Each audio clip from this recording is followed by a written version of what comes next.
Grogu and the secret beneath the floating city. The city of Alteris drifted serenely above a sea of clouds, its towers glinting in sunlight and engines humming softly to maintain altitude.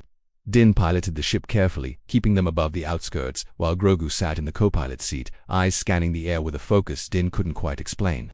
As they approached, Grogu twitched and reached toward a faint ripple in the force. Din followed his gaze, seeing nothing but the shifting mist below the city kid. "What is it?" he asked, lowering his voice. Grogu cooed softly, pushing with the force toward the clouds, as if sensing something growing hidden beneath. The ship descended cautiously, guided by Grogu's subtle gestures. Din tried to keep the landing smooth, but the force around them began to ripple, and the engines struggled slightly against an unseen pull. Grogu's tiny hands hovered in the air, directing the energy like a conductor, calming the invisible waves that swirled below the city. Suddenly, a cluster of glowing tendrils erupted from the clouds beneath them, coiling upward as if curious about the intruders. Grogu giggled, lifting them gently with the force, keeping the luminous growth from reaching the city above. Din gritted his teeth, steadying the ship against the strange pull.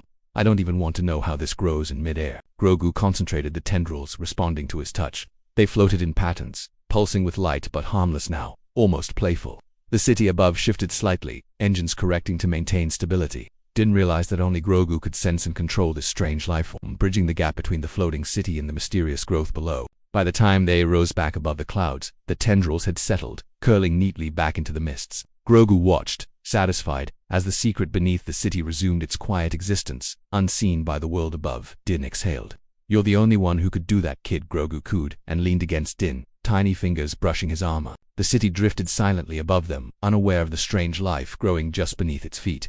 Din shook his head, a small smile under his helmet. "All right, let's get out of here before it decides it likes us too much." As the ship lifted into open space, Grogu gazed down at the cloud layer below, ears twitching in quiet satisfaction. Din glanced at him, realizing that some secrets were meant to be protected by the smallest hands, and Grogu, as always, was ready.